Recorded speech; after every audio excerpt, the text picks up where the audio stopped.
We're gonna start this shit off the right way. Yeah. I'm Cousin P, and that's Roger the Beast over there drinking his water. Yep. And this is Simply How I Think. The review edition. Exactly.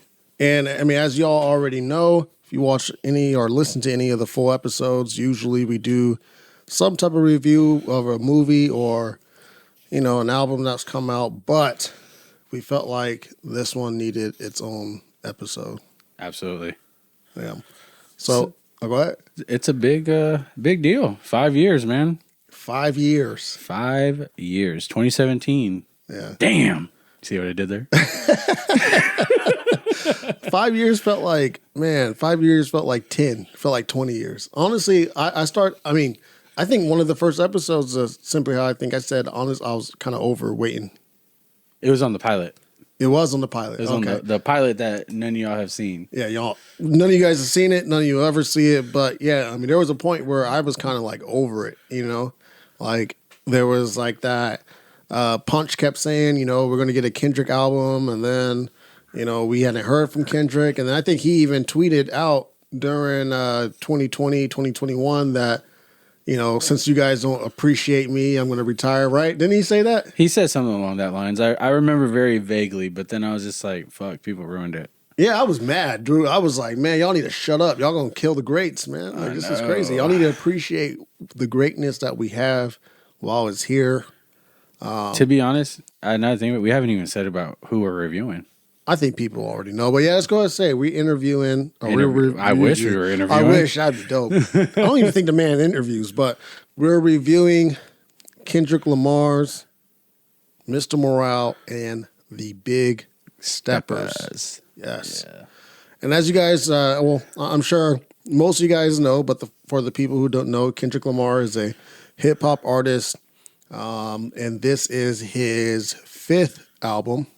First album was Overly Dedicated, which was a mixtape, actually. Yeah. Right? Mm-hmm. Okay. And then after that, he gave us another mixtape, Section 80, which, in my opinion, was kind of like his breakthrough. You know what I mean? Like, I was introduced to Kendrick Lamar from Overly Dedicated, but when Section 80 came out, that's when a lot of people I knew Kendrick Lamar as well, or listened to his music as well, because he had a lot of notables on that. Yeah. So you actually introduced me to. Actually, was it you? No, actually, you introduced me to him. You introduced me to one of my old coworkers back when I worked with an auto parts store. No. It wasn't even the auto parts store. It was when I was working with Adriana. Oh, okay. The telephone. His name was Ray Ross. Okay. He's the one who introduced me to Kendrick Lamar. Yeah. And he started playing him while we worked together. And I was like, man, I like this guy. Yeah, he was dope. And that wasn't even Section 80. I had to go back and listen to Section 80. Because, matter of fact, I think that the first song that you showed me of his, I think it was a song called Beyonce. It was a really, really old track. And then I think the next song you showed me was the DJ Drama Dumpin' track that he had, which was, still, that's like one of my favorite Kendrick Lamar tracks still to this day. When I really started to like Kendrick was on Good Kid, Mad City. Yeah. I love that album. To me, that's a classic album. And then what's funny too is, so you say I introduced you to Kendrick, but you introduced me to Section 80. Okay. Because I heard Good Kid, Mad City before I heard... You heard Section 80? Yeah. Okay. And then I had to go back and listen to it. And then I was like, oh, wow, this is dope. Yeah. Yeah, Good Kid, Mad City was when the takeover began. Actually, no. When the takeover began was when Kendrick was featuring on everybody else's songs.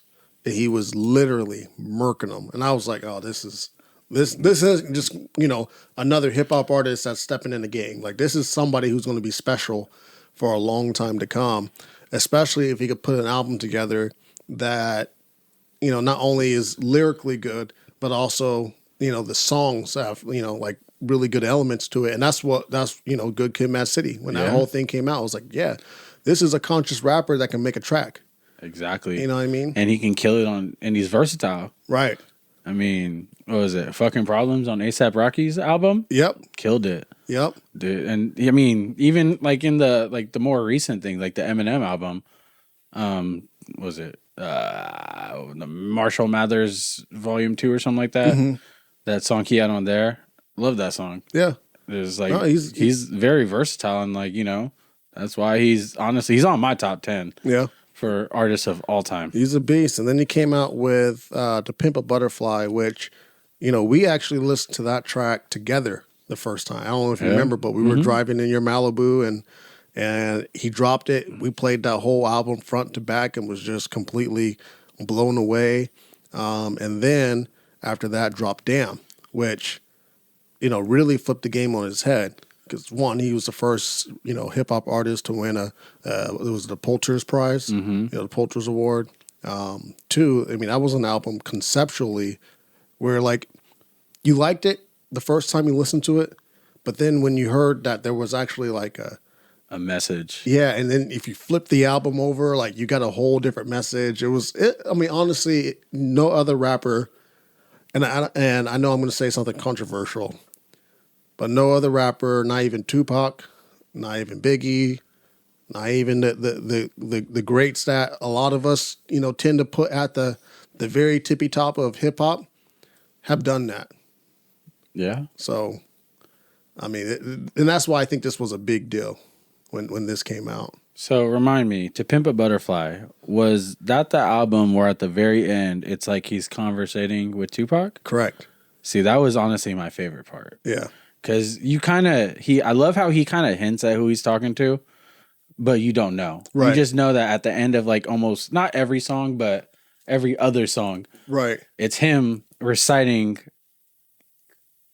not even a poem, but it's like a spoken word. Yeah. A spoken word, like, you know, thing that he wrote. Mm-hmm. And then at the end, you get that Tupac voice, and it's just like, whoa. Yeah, it was like the perfect tie up to that album. I think Tupac's still alive. I think he really had that conversation. Tupac is not alive. You know, they actually found the original interview. Oh, really? Yeah, they did. Oh, that's dope. I didn't know that. And I think so it took place in Europe.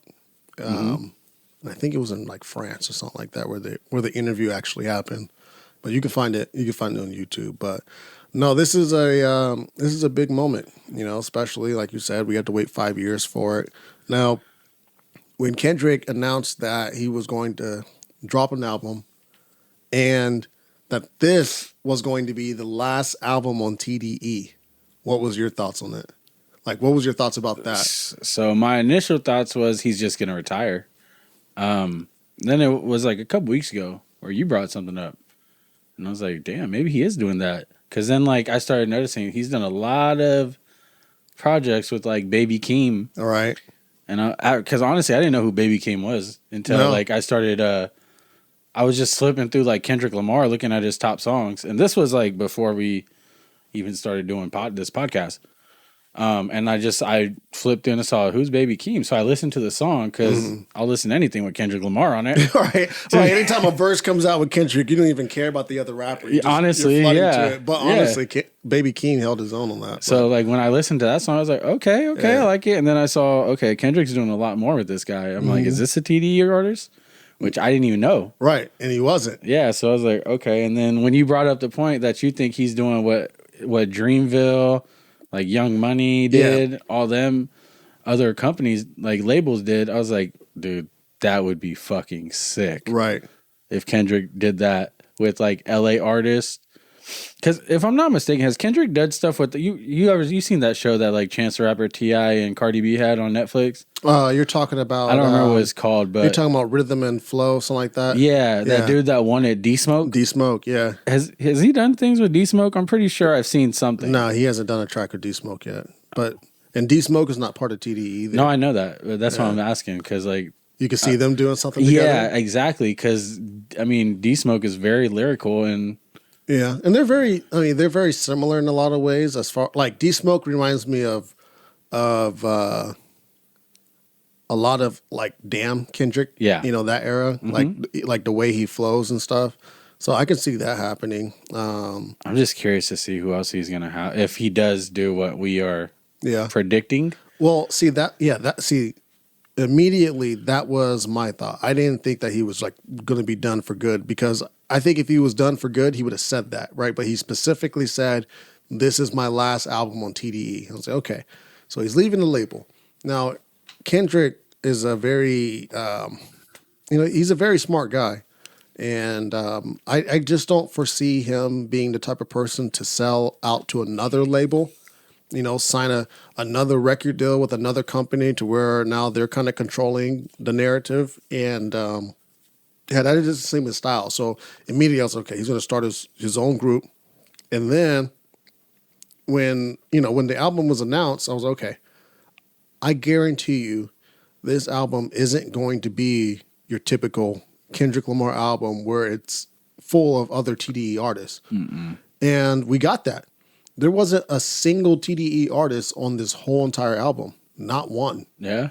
And not only that, but we really didn't even get any big names. The big names that we got were the ones that we clearly weren't expecting. I mean, I wasn't expecting Kodak Black. Honestly, Kodak is the only really big name because I don't think a lot of people know who like Baby Keem is. I mean, they know Summer Walker. That's what I'm talking about. That's a big name. Ghostface is let's be honest. Yeah, that's but it's a big name, but it's not like I mean, it's not as big anymore as it was like in the 90s or something. Yes, early 90s. Yeah. No, I hear you. I hear you. So you know what that feature reminds me of? It reminds me of when he did with the 8-Ball on Good Kid, Mad City. Oh, you're talking about MC8. Oh, MC8. Sorry. Yeah, MC8. Yeah, I know what you're talking about. Yeah, on Mad City. Yep. That's what that feature reminds me of. And I feel like he does that with like almost every album. He'll have like one legend because I'm pretty sure he had Snoop Dogg on. He did have Snoop Dogg on To Pimp a Butterfly. Yeah. And I think the song was Complexion. Snoop Dogg was on that track. It was either Complexion or Zulu. I can't remember which one. But on Damn, he really didn't have Rihanna, maybe, because she hasn't dropped anything in hell long. I would say the legend, like the big name legend, like old school, was probably Bono because he had Bono on Damn. That was completely unexpected. But yeah, no, going into this album, I just knew that we weren't going to get traditional Kendrick. We weren't going to get TDE. We weren't going to get any of that influence on there. And then he dropped the artwork, and immediately I was like, oh, I've way undershot this because the artwork for the album, he's holding a child, which I didn't even know he had children. Two right? kids in the 5 years. Yeah, and then his wife is holding a kid. So I'm like, oh, this isn't Kendrick Lamar on his social justice shit. This isn't going to be Kendrick Lamar hyping everybody up and getting everybody mad at the system. And I honestly think a lot of people went into this album expecting that. Yeah. You know what I mean? I can see that. Because there was a lot that's going on since in those 5 years that he hasn't dropped, right? We had George Floyd, we had the pandemic, we had a lot of other, civil rights or not, just social justice issues going on. Donald Trump's whole presidency was, during that time. So it's like, I personally thought, originally this was going to be another Damn and To Pimp a Butterfly, just with new artists. But no.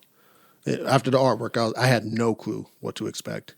It's crazy because you can not see, but you can hear the growth. Yeah. In Kendrick. Yeah. And I'm here for it. And they said, I mean, I'm excited to talk about this. Yep, absolutely. Well, let's jump in. Let's start with the good.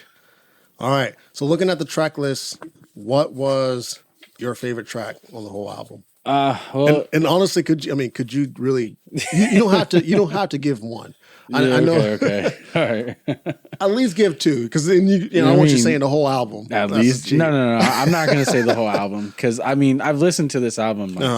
Honestly, that's all I've been listening to since it came out. Yeah. I don't think I've listened to anything else other than like if I heard something like at work. Yeah.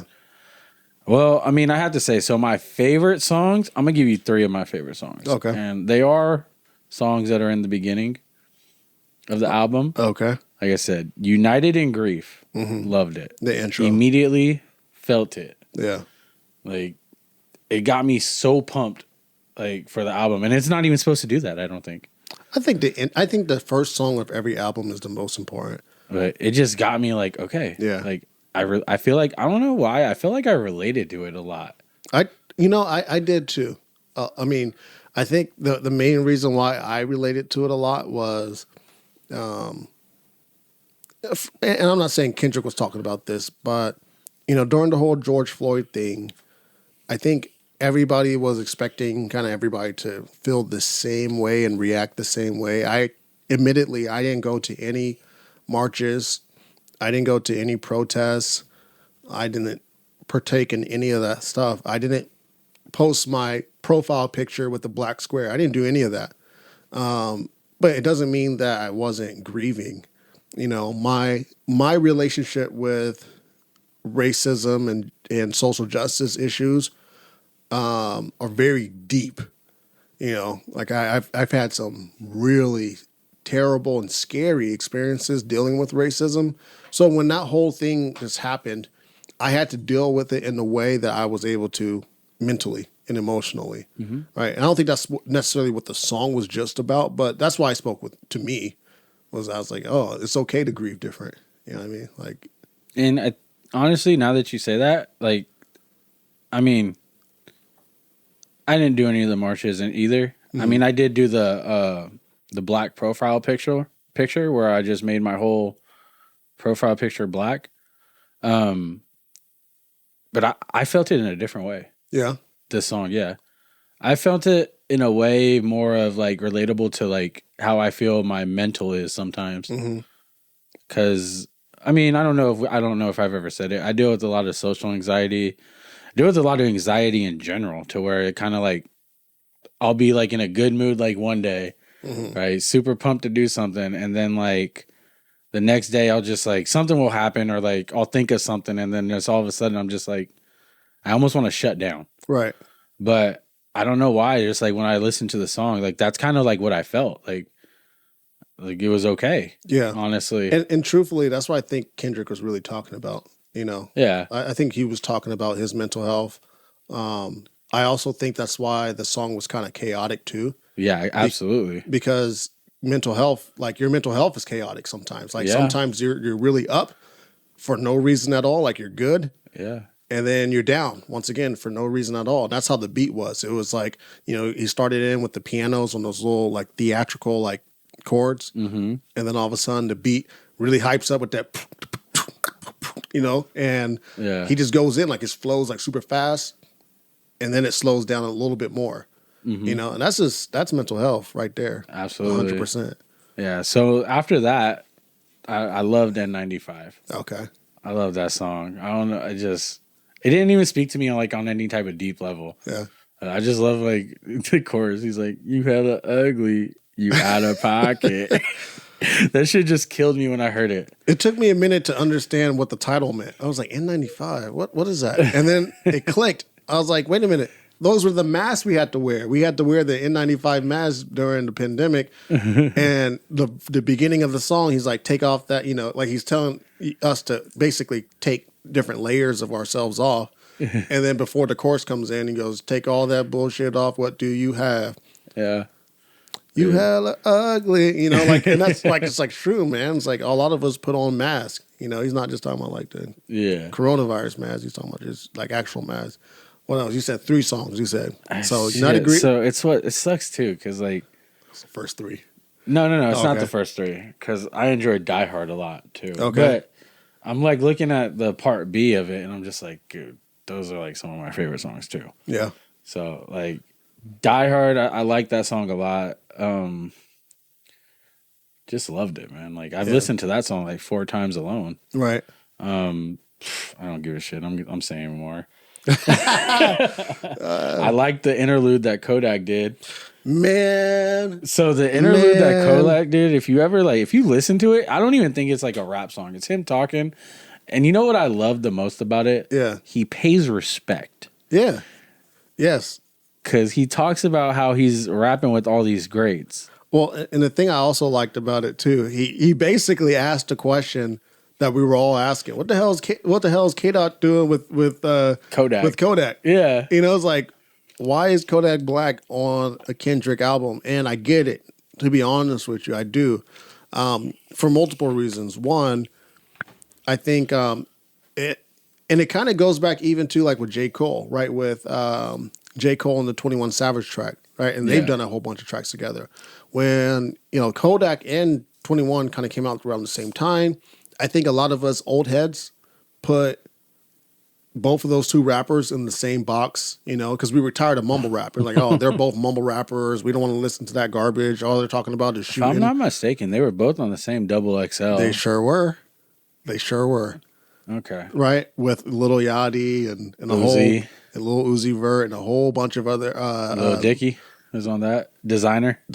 Yeah, just a whole bunch of other artists that we were like kind of tuning out before we ever really gave them a chance. And I feel like with Kodak, he's right there. You know, we never really gave him a chance, not just as an artist, but even as a person. You know what I mean? I think a lot of it has to do with like how he does in interviews. Like, you know how he like wears like the black ski mask. Yeah. So I kind of like, I don't know. It's his, I guess it's his persona. Or it used to be. I don't know if he does that anymore. But there's a lot of Kodak songs I've actually listened to since, like, me even too. before this song. No, though. after this song, I started listening to some Kodak tracks, and I was like, dude, you know I started what? listening to Kodak like a month ago. I felt bad, man. I felt real bad because I was like, you know what? I fed into the system. Like I didn't listen to Kodak because I thought he was just another, you know, like another like Mumble rapper mumble trap rapper that's talking about shooting and doing drugs and shit. And I was like, I don't want to listen to that. And actually now listening to his songs, I'm like, you know, Kodak is deep. He can rap. You know, like he's not ignorant. Yeah. Like, you know what I mean? Like, and I think that's why Kendrick put him on the album because he wanted to show, you know, that there's different levels. Like even in one of the songs, I can't remember which one, he said that people want me to be more people think that I'm pro black, but I'm more like Kodak. Yeah, I think that was in one of the beginning songs. Yeah.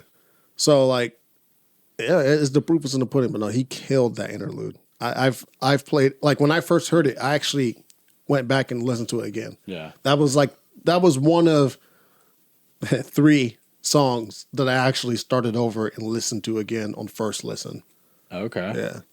Yeah. So those are your 3? Yeah, I mean, I want to put Savior in there, Silent Hill with Kodak on it. There, I mean, like I said, there's a lot of songs that are just really good. Yeah. I mean, when I first put on the album, immediately it was Goosebumps. And I was like riding that high that whole entire time. But if I were to, I guess, list off 3 of my favorite tracks, and I'll list them in order of which ones had the biggest impact to least impact. The moment it got to Savior, I went from having goosebumps to having the hairs on the back of my neck raised. I mean, that was like such a high point on the album. Yeah, absolutely. The interlude with Baby Keem, I mean, that verse goes so hard. Baby Keem goes in.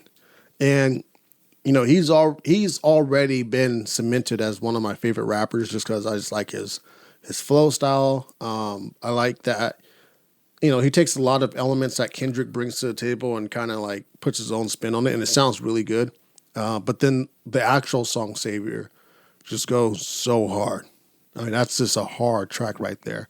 You know, like you know, Kendrick is basically calling out the public for how we perceive basically all of our idols, like all of, you know. All like, our favorite artists. Yeah, you know, he starts off, Kendrick made you think about it, but he's not your savior. Cole made you feel empowered, but he's not your savior. Like, we do that. We definitely as fans. do, yeah. We do that as fans. And like, and I feel like this was also too kind of like a shot at No Name.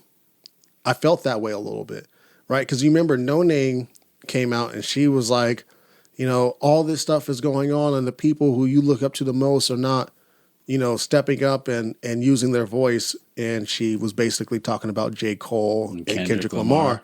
J. Cole came out with Snow on the Bluff. Kendrick Lamar stayed silent the whole entire time, right? So this is kind of like the answer to that. And I think a lot of songs are kind of the answer to, you know, why he's been gone for so long. Because you think about it, as a man, if you disappeared for 5 years, there's something happening. Yeah, you're going through something. Right. Like, you're not just disappearing for 5 years because you just don't want to make music. Maybe. But I feel like as an artist, like I could not produce any art for 5 years if something wasn't going on. Like, I have an itch. You know, like I get that itch to create sometimes. So I imagine Kendrick probably like had that itch, but had to deal with it. So Savior interlude, and then the Savior track are my 1 and 2. And then number 3 was Father Time. It's such a good song. Such a good song. Just because I relate to it on such a deep level, you know, like I have a biological father and then I have a stepdad, and, you know, they're both very is a big contrast between the two. You know, my biological dad sounds like a lot like how Kendrick's dad was in Father Time. You know, like my dad told me it was, you know, he criticized me for being sensitive. Yeah. So I always felt like as a man, I didn't really fit in because I was sensitive. So like a lot of times, you know, it's like, what the hell is wrong with me? Is something wrong with me that I want to fucking cry right now when something makes me sad? Yeah. You know, or show my emotions when, you know, I don't like the way something is, you know? So that just really spoke to me. And, but regardless, all the other tracks were definitely on the hit. So, what did you think about the flow of the album though? Like as a whole, from start to finish? I thought it was, honestly, I think it had a really good flow. I wouldn't say it was a perfect flow. Okay. But just the whole album, just song after song, you know. He definitely did a really good job, like with the track list and what he put in what order. I felt the same way, honestly, about the flow. Like it wasn't perfect. And I think the reason why I felt that way was because it didn't have a theme.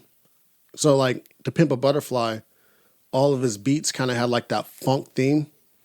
Mm-hmm. You know what I mean? And then Damn was like the 90s radio where it was like, it's Kung Fu Kenny. You know, like that whole, like it was, it kind of had that theme. And then Good Kid, Mad City almost felt like Boys in the Hood, where it was like hell South Central LA, you know, oriented. But this album didn't have any of those themes. Like all the beats were kind of different. You know what I'm saying? Like really not a lot of beats actually sounded the same. Like the most contrast was like Worldwide Steppers. Yeah. Like Worldwide Steppers was like 90s hip hop with that hardcore bass. Like honestly, I thought fucking Ghostface, or not Ghostface, like Jadakiss was gonna hop on the shit. Like, you know what I mean? Like that's how it felt.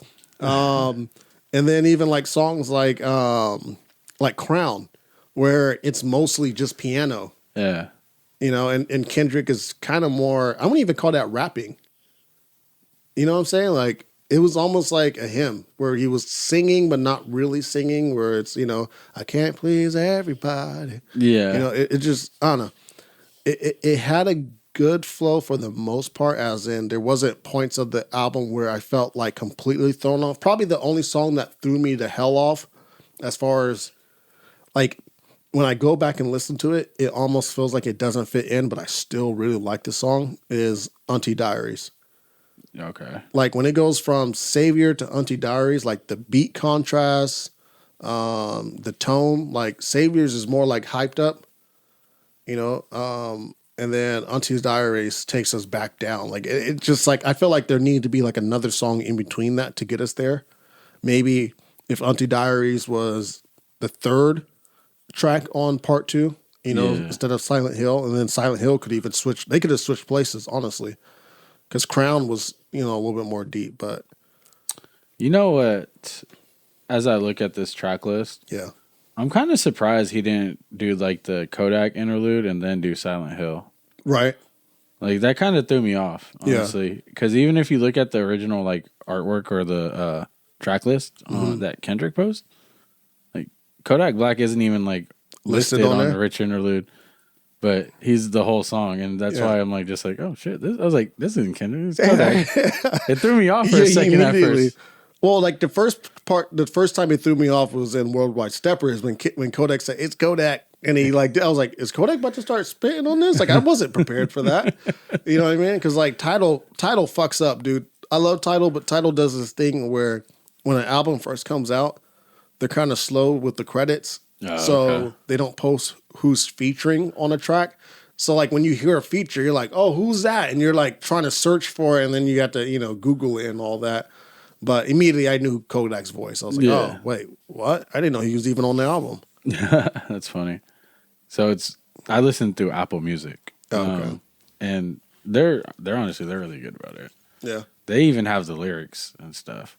So like when I first listened to this album, when it first came out, as soon as it dropped, I probably stared at my phone for the whole time because I was looking at all the lyrics to all the songs and stuff. And like, I don't know if you ever seen it on Apple Music, So it's kind of like karaoke how they have it set up. Yeah. So he's spitting the verses, and then like you see like the lines move down. There's only like one song that it wasn't like that, and you'd have to actually like scroll up and see.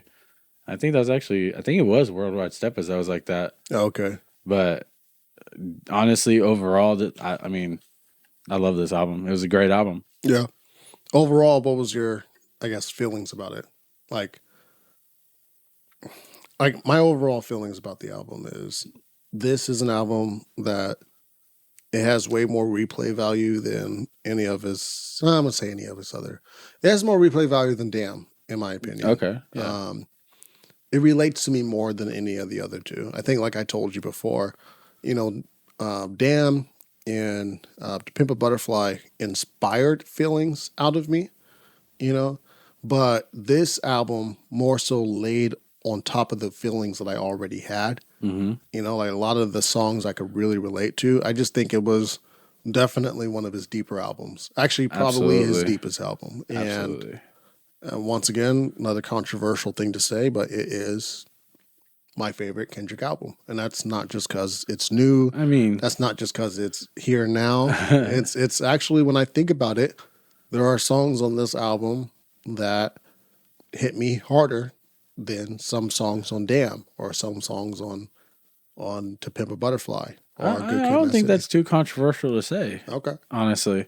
I mean, and if it is, then you guys can. Exactly. That's literally what I was about to say. Then whoever thinks that can go fuck off. Yeah.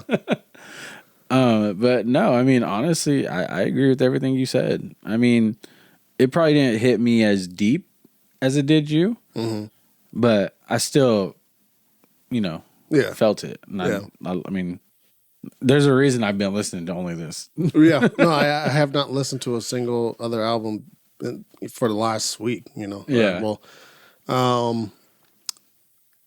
What was your least favorite track? I know that's tough, huh? That's a tough question, honestly. I mean, I wasn't too big on Anti-Diaries. Okay. Personally. And I think it kind of goes to what you said about the flow of the album. Yeah. Maybe felt like it was out of place. Yes. And it's funny, I didn't even really think about that until like you brought it up earlier. Because I'm not gonna lie, when I first listened to I listened to the album, I just listened to the album just to see like what it's about. Second time I listen is like kind of maybe if I feel a different way. Right. Third time, I'm just like, if I feel the same way, I was like, all right, cool, I like this album. But like sometimes I don't think like too deeply into like where songs are placed on the album. Yeah. But when you brought up the point of like the flow of the album, as far as like that song being after Savior specifically, I was like, I completely agreed. Yeah. And it's not even a bad song. Like, I don't even think there's a bad song on this album. To be honest. There's definitely not a bad song. And that's what happens when you have like an album that's this good. Yeah. What happens is when you have an album this good, songs that may have a little bit more, I guess, mistakes in them or things that could be cleaned up, it's more highlighted because everything else was so good. You know what I mean? Like if it was a bad album, it's hard to kind of pinpoint bad stuff. But then the good parts make it seem really good. Another song real quick. I mean, and this kind of might be controversial too. Uh-oh. That I didn't enjoy, but I didn't feel as much as the other album.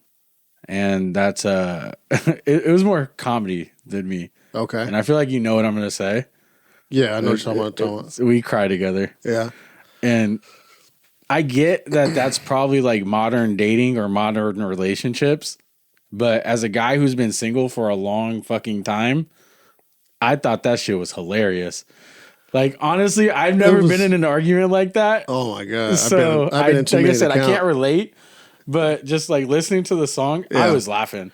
Fuck you, bitch. Fuck you. And I'm just like, whoa. That song was definitely a tough listen, man. It was tough to listen to. It was like, man, it really is like that where you're saying things that you know that you shouldn't be saying. Like you're just trying to hurt the person's feelings at some point, and then she's doing the same shit. Your dick is small, but you still sucked it. Yeah, I mean, he's like, I should have sucked the other.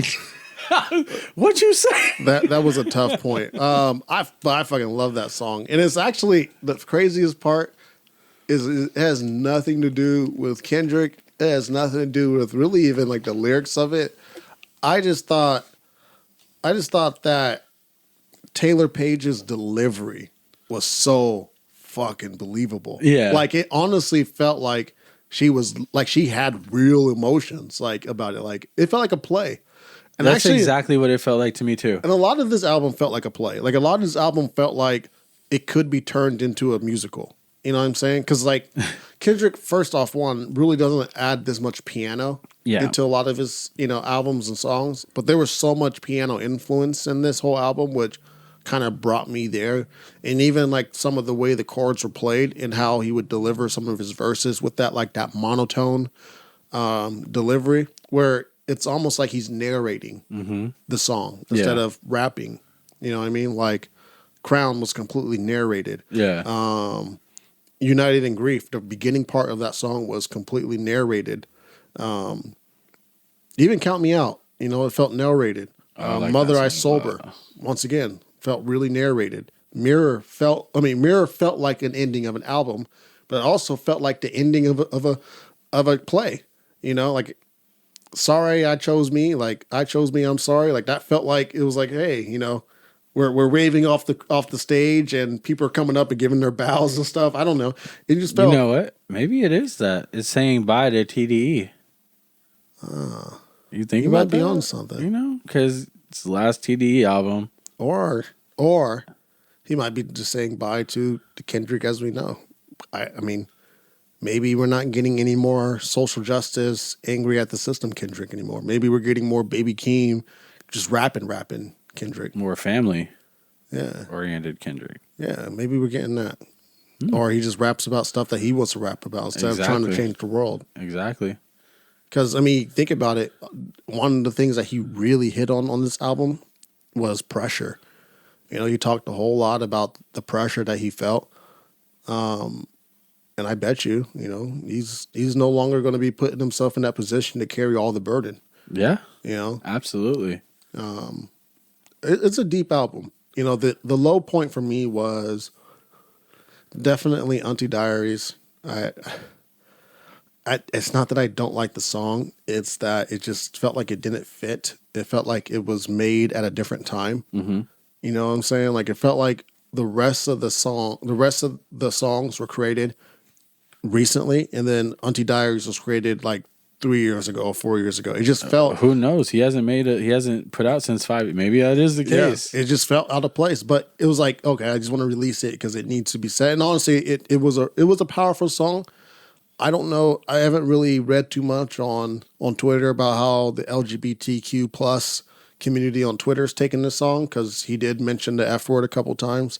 But I've heard other people's take where people saying like, oh, he could have said the same thing without saying the word. I agree, but I don't agree at the same time. I felt like when he said the word, it immediately made me like, it put me on alert.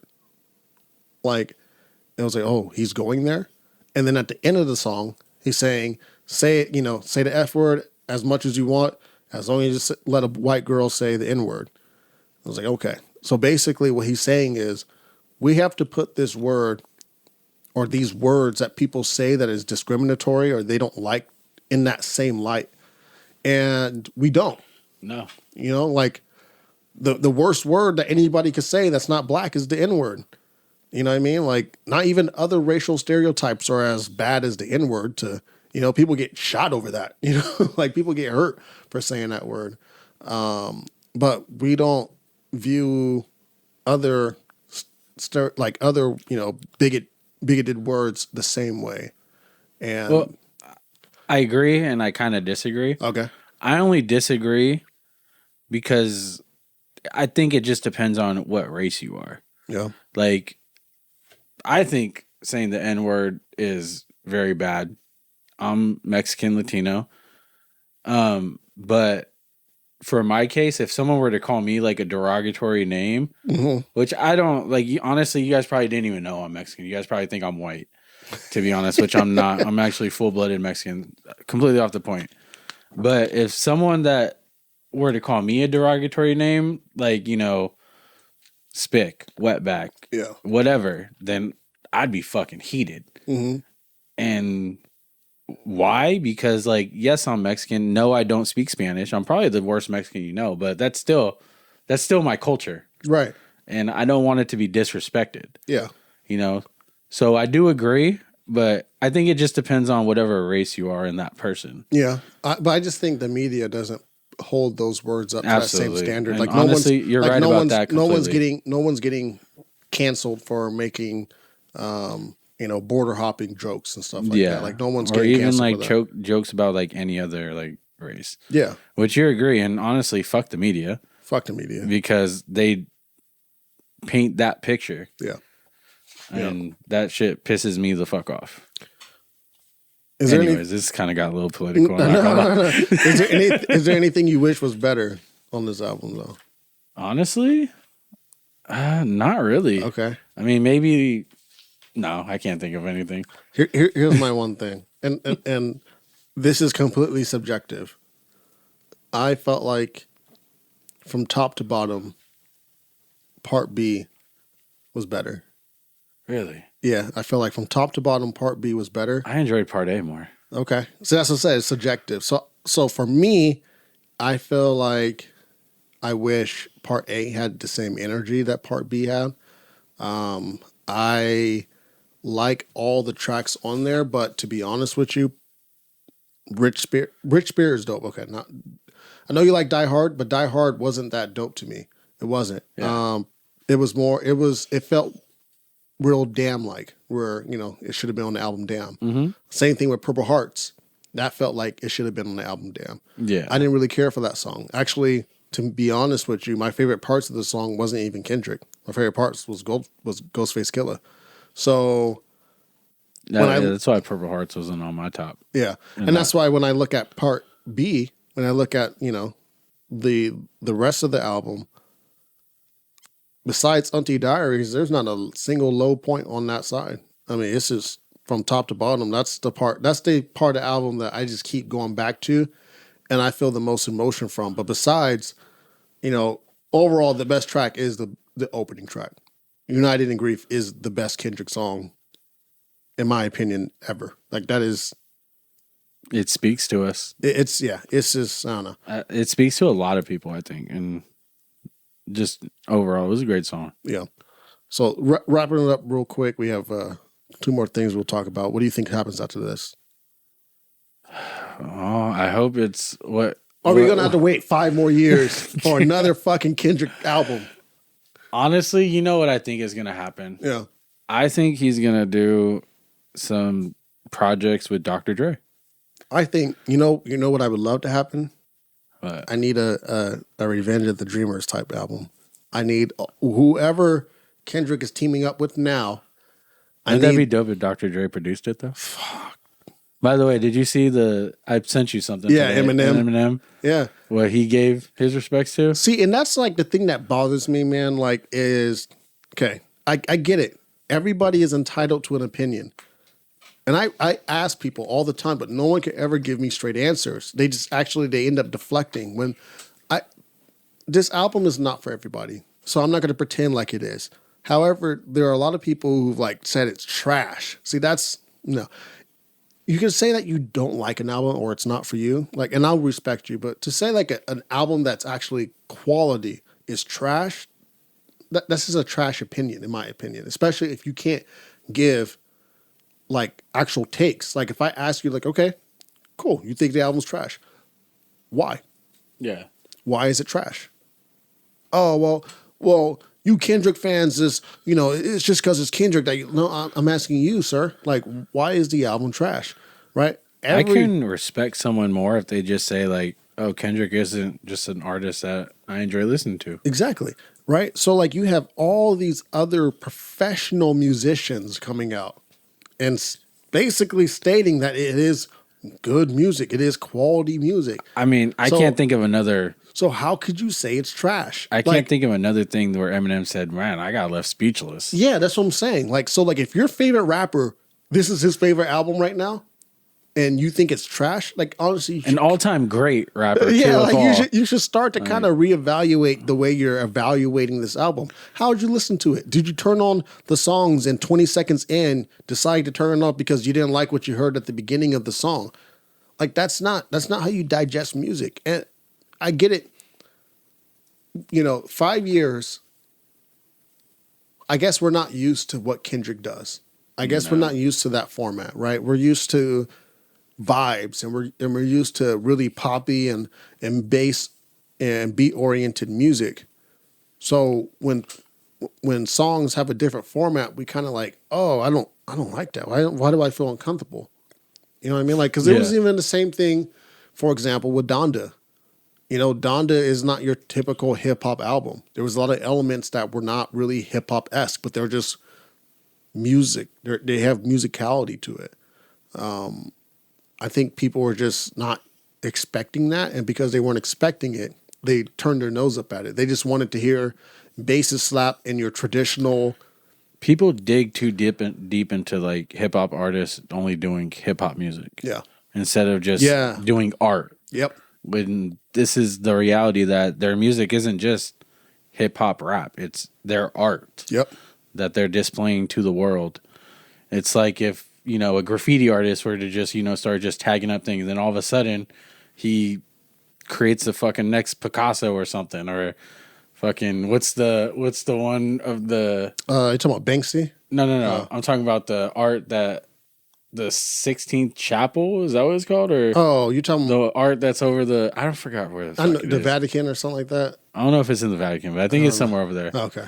But you know what I'm talking about? I know exactly what you're talking about. So it's just like, if you're used to seeing like a street artist do something like that, and then he displays that, okay, he's more versatile to doing something more unique. You get turned off from it, and now you're like, So it's just like, let them, create their art and display it to the world. Exactly. And I say, like, people who don't like that, they just don't like music. They only like one genre. Like, and I think if people open their eyes to more genres out there of music, they would appreciate hip hop artists blending their music even more. So, who I was just thinking about that doesn't get criticized for that at all? Who? Andre 3000. No, I've never heard him get criticized for, because we know what to expect. He's been doing that since almost day one, which is why he's probably one of the greats too. Yeah. So, scale of 1 to 10, where are you putting this album? I'm gonna give it a 9.1. 9.1. Yeah. Okay. 9.1, maybe 9.2.